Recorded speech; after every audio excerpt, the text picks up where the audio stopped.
My sister texted me, "Sorry, sis, sometimes these things just happen." After I found out she'd been my boyfriend Max's side piece for our entire relationship, my mom said, "Don't cause drama." So, I caused financial ruin instead. Way less dramatic.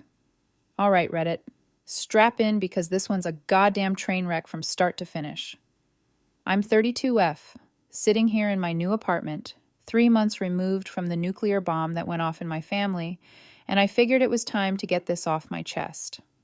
Some of you might think I went too far. Most of you will probably say I didn't go far enough. Either way, here's how I systematically destroyed my family's finances after discovering my sister had been screwing my boyfriend for our entire 3-year relationship. Let me start with the family dynamics because that's important context for understanding why I did what I did. My younger sister, Eva, 28F, has always been the golden child. Not in the subtle way where you wonder if you're being paranoid. I'm talking about the kind of favoritism that's so blatant it would make a sitcom writer say, "Tone it down. That's unrealistic." Growing up, I was the responsible one. Got good grades without being asked, helped around the house, had a part-time job by 15, standard older sibling stuff. Eva, though, different rules entirely. Failed classes in high school. She's just not challenged enough. Got caught shoplifting. Just a phase. Girls will be girls. Crashed dad's car. Accidents happen. That's what insurance is for. Meanwhile, I got a 2-week grounding for coming home an hour past curfew because I was helping a friend whose car broke down. The real kicker is how this followed us into adulthood. I worked my ass off to get through college, graduated with a finance degree, and landed a solid job as a financial analyst. Nothing glamorous, but I made decent money and was climbing the ladder. Bought my own place at 26, paid off my car, had actual savings. Eva dropped out of college after 1 year, bounced between ventures that never panned out, and lived in mom and dad's basement until she was 25. Every failed business was just bad timing or people didn't understand her vision. Every job she quit was because her boss couldn't handle her innovative ideas. But here's where it gets relevant to the story. 3 years ago, Dad asked me to help him restructure his construction company's finances. He'd built a decent business over 30 years, but was old school about money management. Everything was in his head or on paper, no real systems in place. I spent 6 months setting up proper bookkeeping, creating spreadsheets for project tracking, and establishing relationships with better suppliers. I saved him probably $80,000 that first year just by streamlining operations. His thank you, a handshake, and that's what family does. Fast forward 2 years, and Dad decides to semi-retire, brings Eva on as his successor. Despite my sister having exactly zero experience in construction, project management, or running a business, I'd been helping manage the finances for free this whole time. But Eva got the actual title, the salary, and Dad put her name on half the business ownership. When I pointed out that I'd basically been doing the CFO job without pay for 3 years, Dad said, "You have your own career. Eva needs this more than you do, right?" Because that's how business succession should work. Give it to the person who needs it most, not the person who's actually qualified. But I let it slide because I'm a goddamn doormat who kept thinking family should mean something. Now let's talk about my boyfriend. Well, ex-boyfriend Max. Met him 4 years ago through mutual friends at a barbecue. He was fun, smart, worked as a dental hygienist, and we just clicked. Started dating pretty seriously after a couple months. I introduced him to my family around month 3, which looking back was probably when everything went to hell. Eva laid on the charm immediately. This is her specialty, being the charismatic, funny, life-of-the-party girl, while I'm the boring one who talks about spreadsheets and retirement accounts. I remember her pulling me aside that first dinner and saying, "Dude, he's way out of your league. How'd you manage that?" I laughed it off. Stupid me. Over the next 3 years, Max got really involved with my family. He'd go to their Sunday dinners, help Mom with holiday cooking, even went on a few shopping trips with my aunt. I thought this was great. My boyfriend getting along with my family. What could possibly go wrong? He and Eva became particularly friendly. They followed each other on social media. He'd laugh extra hard at her jokes, and she'd always find reasons to chat with him at family gatherings. But I trusted him, so I never thought anything of it. My best friend Marcus tried warning me about 6 months ago. We were at a bar watching the game and he brought it up casually. Hey, not trying to start, but has Max been acting weird lately, like distant? I thought about it. He had been less interested in sex, picked more fights over stupid stuff, and was on his phone constantly. But I'd been busy with work, so I figured we were just in a bit of a rut. Every relationship goes through phases. I told Marcus, we're fine. He didn't push it, but he gave me this look. The one that says, I tried to tell you. The truth came out 3 months ago in the most pathetic way possible. I was at my parents' house helping Dad with some paperwork. Eva was supposed to be at a job site, and Max was supposed to be working an afternoon shift. I was in the home office when I heard noises upstairs. Figured maybe Dad was up there, so I went to check. That's when I heard them in Eva's childhood bedroom, which she still used when she stayed over. Max's voice, very clearly not alone. Then Eva's laugh. I stood there in that hallway for probably 30 seconds. My brain refusing to process what I was hearing. Then the anger kicked in. Not the explosive kind, the cold, calculating kind that makes you think clearly for the first time in years. I pulled out my phone and started recording audio through the door, got about 2 minutes of very incriminating evidence. Then I walked downstairs, got in my car, and drove home. Didn't confront them, didn't burst through the door, just collected evidence and left. That night, I went through Max's laptop while he was in the shower. I know, invasion of privacy, but my gut was right. Found messages going back almost 3 years, pretty much our entire relationship. The messages were disgusting. Not just the sexual stuff, but the way they talked about me. She's so boring in bed. Does she ever just do something spontaneous? Your sister's cute, but she's basically a robot. Eva's responses were worse. She won't find out. She's too busy with work. Sometimes I feel bad, but like he clearly prefers me. Honestly, girls got no game. The timeline was damning. First message was dated 3 months after Max and I started dating. They had been screwing around at family gatherings, in my apartment when I was at work, even in my car once when Max borrowed it. I spent that entire night documenting everything. Screenshots, timestamps, the audio recording from earlier, built a complete file. Then I opened a beer and started planning. The next morning, Max tried to have sex with me. I told him I wasn't feeling well. He seemed relieved. I spent the week acting completely normal, went to work, came home, had dinner with Max, watched TV. The whole time I was setting my pieces in place. First, I contacted 3 different lawyers and set up consultations. Wanted to understand my legal options, especially regarding Dad's business and any financial entanglements. Second, I backed up every file I'd created for Dad's company to a personal hard drive. 3 years of financial records, supplier contracts, project management systems, client contacts, everything that kept that business running smoothly. Then I reformatted the company's backup drives. Whoops. Third, I started making phone calls. Remember how I built relationships with their suppliers? Time to use that. Told them I was leaving the company and wanted to thank them for their business. Casually mentioned I'd be freelancing as a financial consultant if they ever needed help. Several said they'd keep me in mind. Fourth, and this is important, I reached out to their biggest client, a property development company that accounted for about 40% of my dad's revenue. The owner, Richard, and I had become friendly over the years. I'd helped him understand the bids, explained cost breakdowns, and even caught a few errors that saved him money.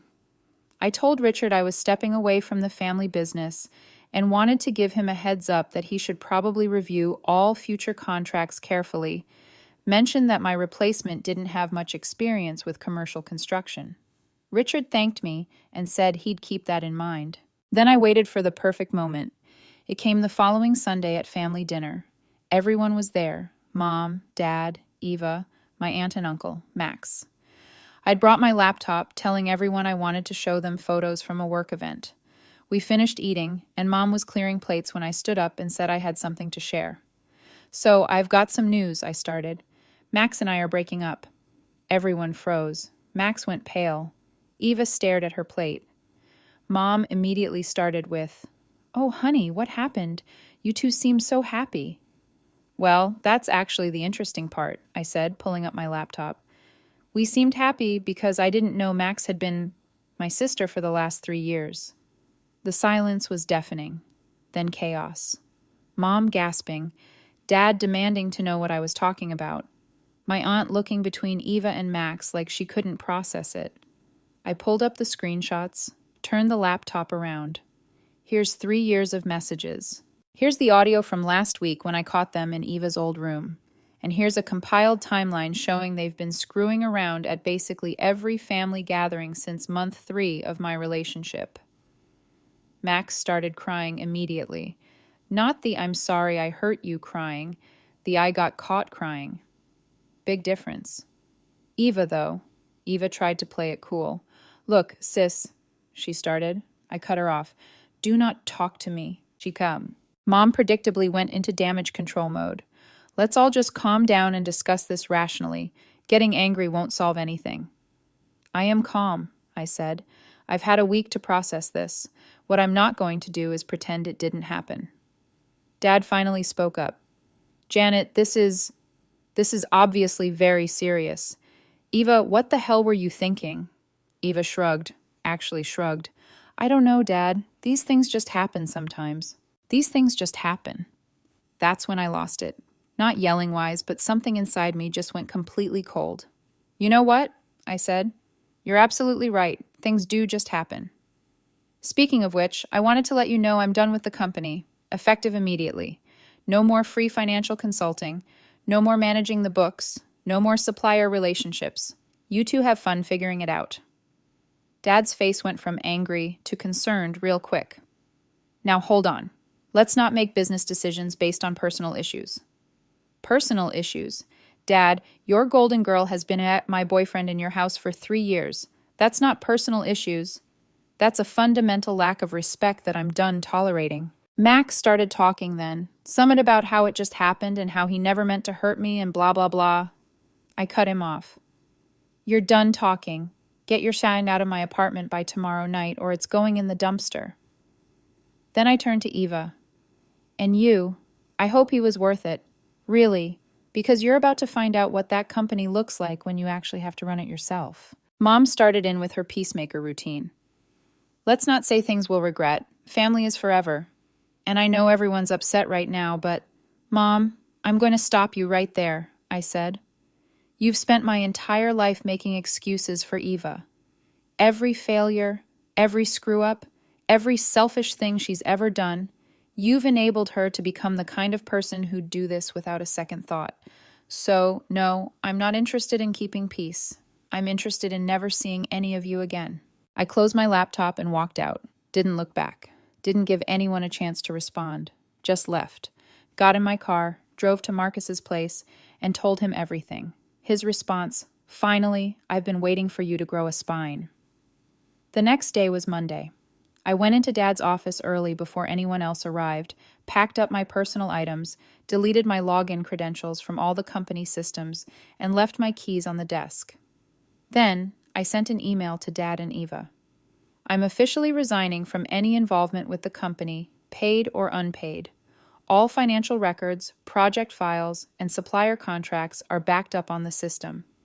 The login credentials are with your IT guy. I've removed my access to all accounts. Best of luck with future projects. Don't contact me unless it's through a lawyer." I forwarded that email to my personal account and the lawyers I'd consulted with. Paper trail, baby. Max showed up at my apartment that night crying and begging to talk. I had the locks changed that morning so he couldn't get in. He stood outside my door for 20 minutes before finally leaving. The texts started after that from everyone. "Mom, please don't do this. We can work through it as a family. Dad, we need to talk about the business. This is bigger than personal feelings." Eva, "Sis, come on. You're really going to throw away family over this? Sorry, but sometimes these things just happen. Can't we just move past it?" That text, made my blood boil all over again. Sometimes these things just happen. I forwarded it to Mom with a simple message. "This is who you raised. Congratulations." Her response? She's young and made a mistake. Don't cause drama by holding grudges. We're family. Don't cause drama. That's what pushed me from walking away to actively burning it all down. See, I was going to just cut contact and move on with my life. Get therapy, heal, find someone who wasn't a cheating piece of... But that text from Mom crystallized something for me. They didn't think what happened was actually wrong. They just thought I was overreacting. So I decided to give them a real problem to worry about. Remember those supplier relationships I'd built? Time to activate them. I reached out to their lumber supplier first. These guys provided about 60% of our materials for residential projects. I had a great relationship with the owner, Tom, who'd always appreciated how promptly I processed payments and how I caught invoicing errors before they became headaches. Hey Tom, just a heads up, I told him over the phone.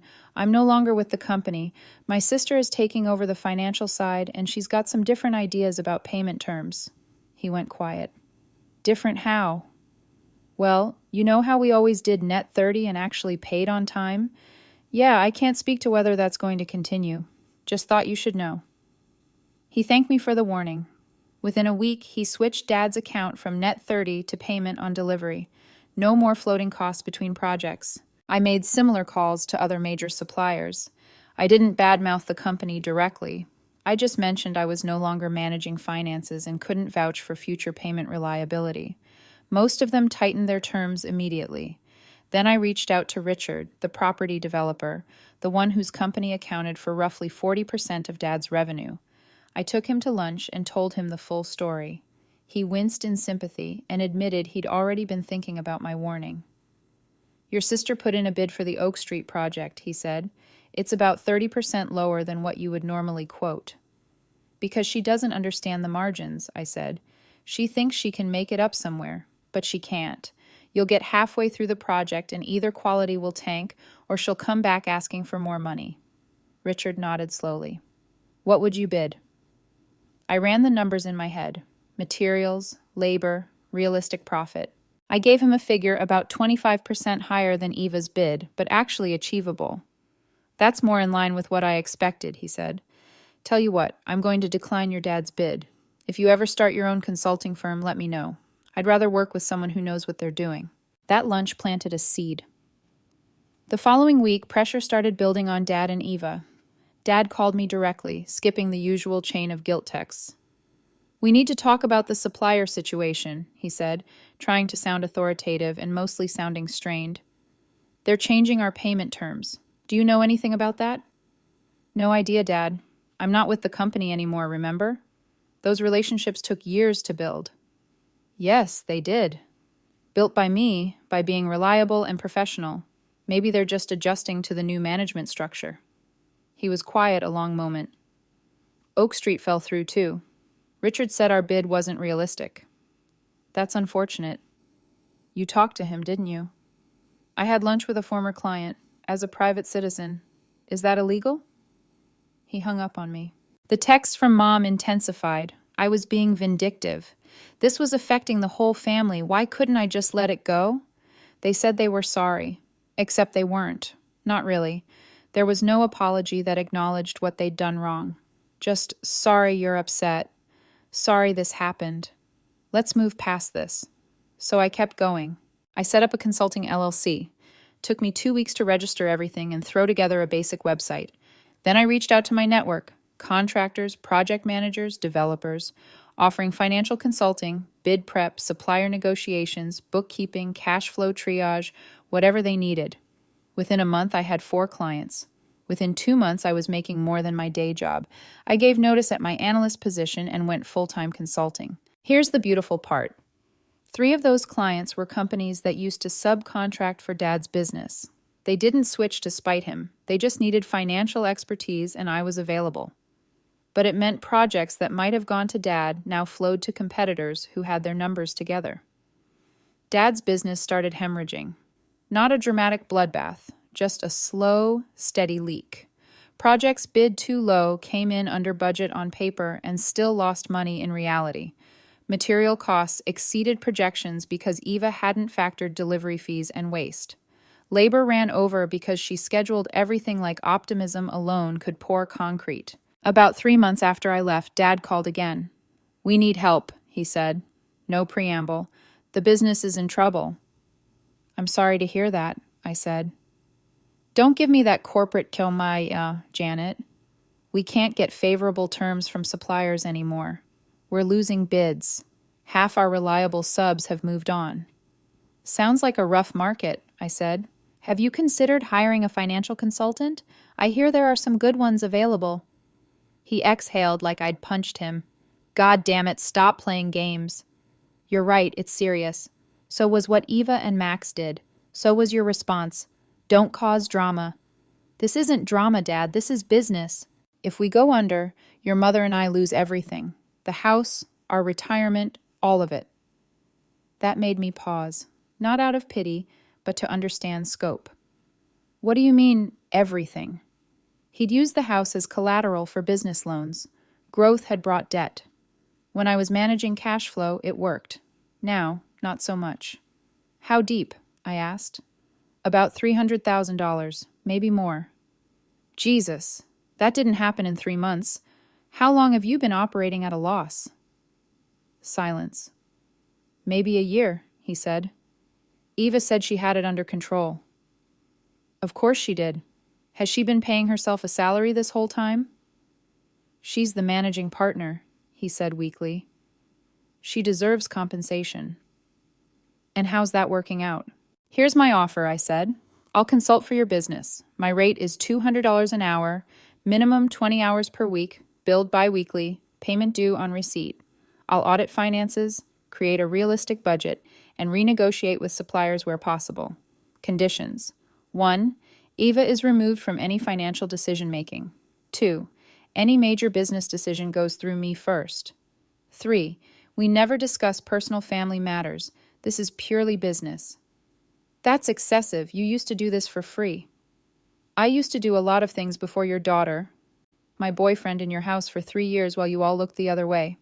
Prices have gone up. Take it or leave it." He took it. Desperation is a hell of a pen. I showed up Monday with a contract that would make a loan shark proud. Beyond my rate, I had clauses for decision-making authority, full access to records, and the right to walk with 2 weeks' notice if they didn't follow recommendations. Then I started the audit. It was worse than I expected. Eva hadn't just been bad, she'd been catastrophically careless. I found $45,000 in unbilled invoices for completed work because she forgot to send them. $30,000 in duplicate supplier payments because she didn't check ledgers before clicking pay. 3 big jobs bid so low they were guaranteed losers. A company credit card Eva used for client schmoozing that looked a lot like restaurants, gas for her personal car, and 1 weekend in Vegas. Payroll taxes that hadn't been filed correctly in 6 months, racking up penalties like it was a hobby. I documented everything and sent Dad a neat report with a cover note. "This is what you get when you hand a business to someone based on favoritism rather than competence." Then I laid out my recommendations. Eva gets removed from any financial authority immediately. Set up automatic payments for recurring bills. Call the IRS and renegotiate. It'll cost about $10,000 in penalties, but better than the alternative. Stop taking new projects until we finish and bill existing ones. Dad takes a smaller salary for 6 months to rebuild cash. Cancel the company card and make Eva reimburse personal charges. Dad agreed to all of it, except removing Eva from the company entirely. "She's still my daughter," he said. "She deserves a place." Fine. I rewrote her role. She could keep her title, take a 30% pay cut, and have zero access to finances, client communications, or bidding. She was a project manager with no authority. Eva found out and lost it. She called me, voice trembling with fury. "You're trying to destroy me." "No," I said. "I'm minimizing damage. The difference is that now I'm getting paid to clean up your mess." "You've always been jealous," she spit. I laughed. "Jealous of what? Your talent for detonating anything you touch? Your commitment to disappointing everyone, including yourself? Sure, super jealous." Over the next few weeks, I did exactly what I was contracted to do. No more, no less. I renegotiated supplier terms, not as sweet as before, but better than pay on delivery, collected the unbilled money, and set up an accounting system even Dad could follow. The business stabilized. It didn't grow, but the bleeding slowed. Sustainable for operations, not for Dad's retirement plan. About 5 months in, Mom called for the first time since the implosion. "Your father is exhausted," she said. "He's 64, working 60-hour weeks. This needs to end." "I agree," I said. "He should sell the business and retire. It's his legacy." Then he should have thought about that before handing it to someone who had no idea what she was doing. "What do you want from me, Mom?" "Come back. Run it properly. Help him retire with dignity." "At what cost? Do I just forget Eva spent 3 years sleeping with my boyfriend? Pretend you all didn't look the other way? Your first response was, 'Don't cause drama.'" "We didn't know," she insisted. "Sure," I said.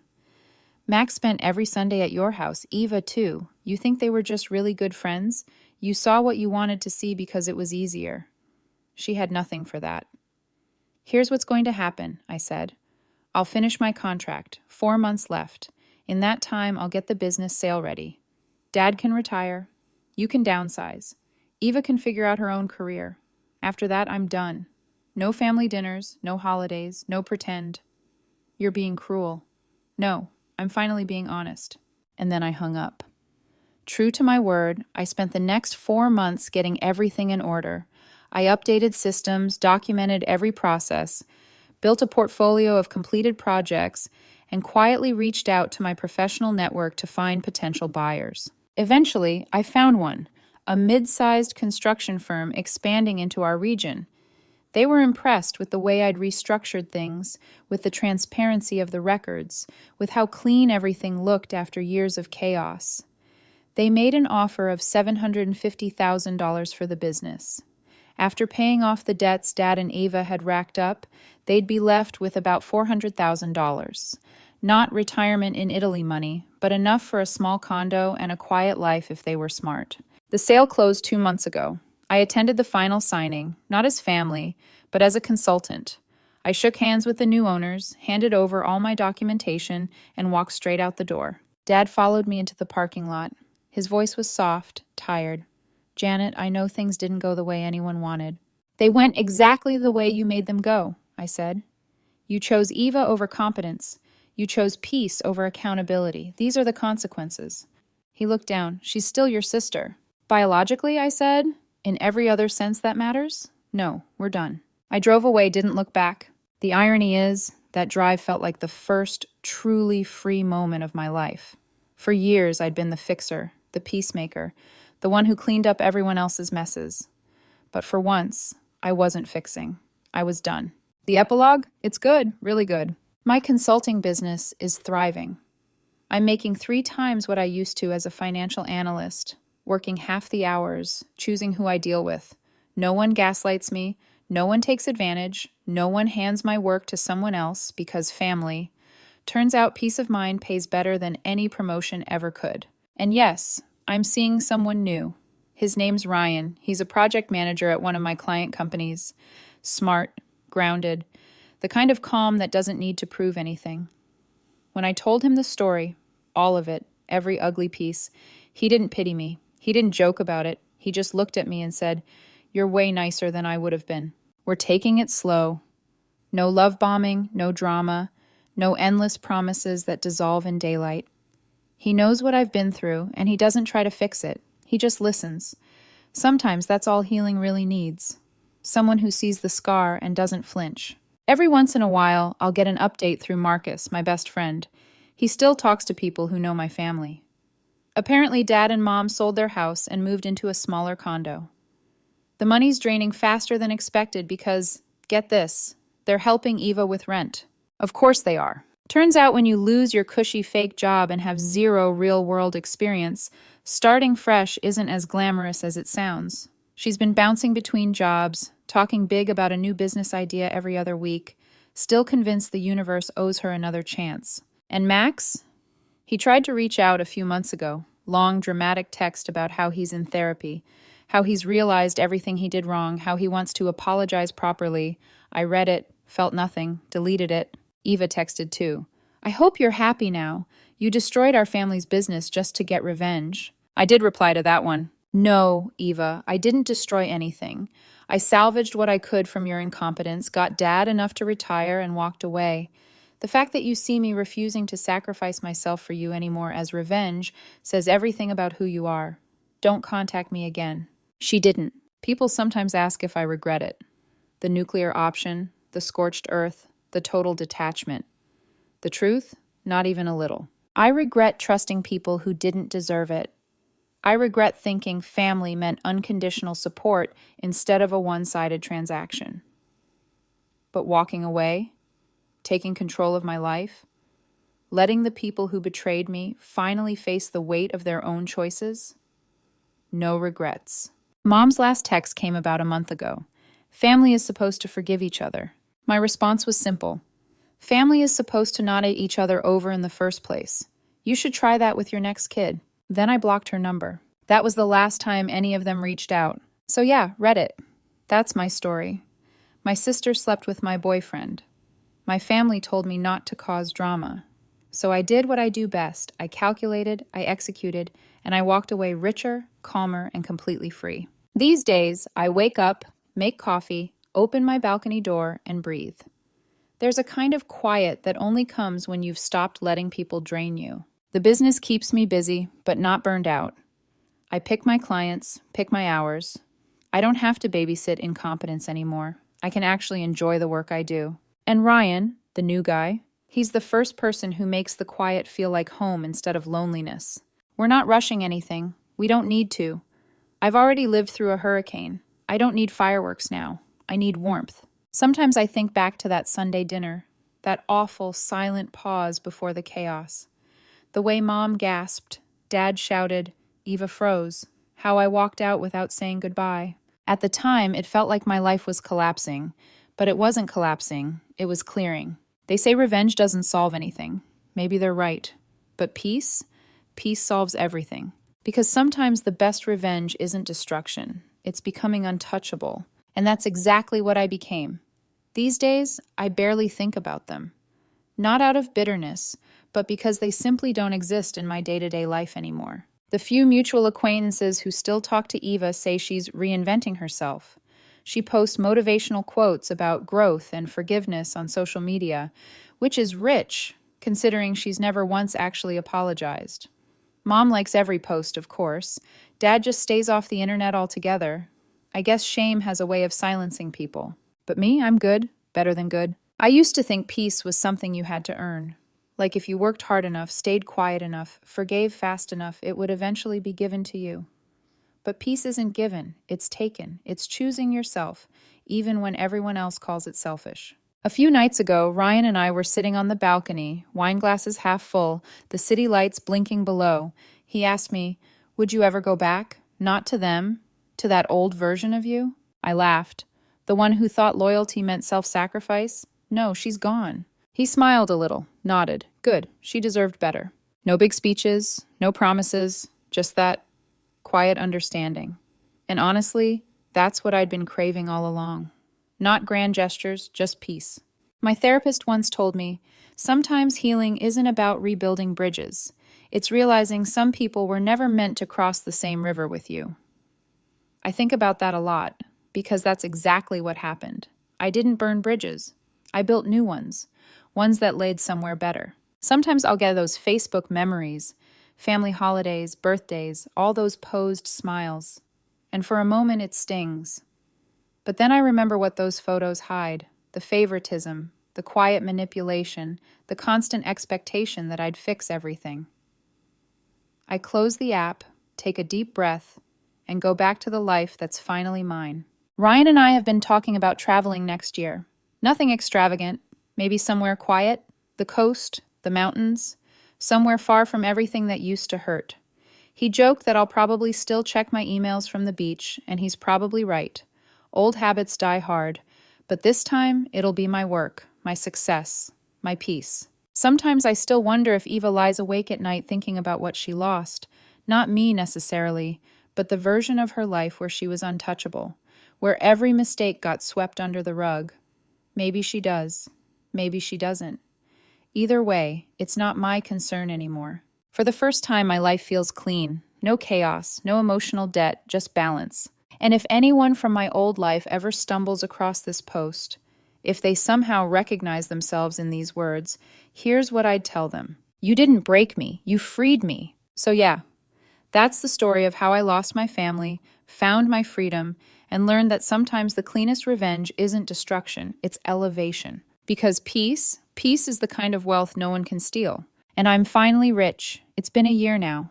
A full 12 months since the dinner that ended everything. And somehow, I've never felt lighter. The apartment that once felt too quiet now feels like home. The hum of the city at night, the clink of my coffee mug against the counter in the morning, little sounds that remind me I'm building a life that's mine.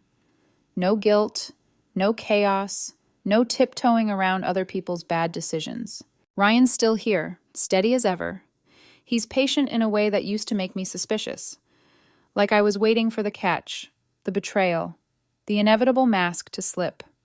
But it hasn't. He's the kind of man who doesn't need to prove his worth by tearing others down. He asks before he touches. He listens when I speak. He shows up. We're still taking things slow, and that's exactly how I want it. There's no timeline, no pressure, no pretending. Sometimes we'll work side by side in silence, me on my laptop, him sketching out blueprints for a project, and that silence feels like safety. My business has tripled in size. What started as a quiet revenge project turned into something real, something powerful. I've got a small team now. 2 analysts, 1 bookkeeper, a part-time assistant. They joke that I run things like a Navy commander. Maybe I do, but they're happy, they're paid well, and we do damn good work. A few weeks ago, I got an email from Richard, the developer who once worked with my dad's company. He invited me to bid on a massive new project, said he wouldn't trust anyone else with the financial side. That email made me laugh, not out of arrogance, but relief. Proof that everything I'd done, every painful choice, every boundary set, had been worth it. I didn't burn bridges. I just stopped crossing the ones that led nowhere. Eva, from what I hear, is working part-time at a design studio, still posting about new beginnings, still finding herself. Mom and Dad sold the condo again, moved to a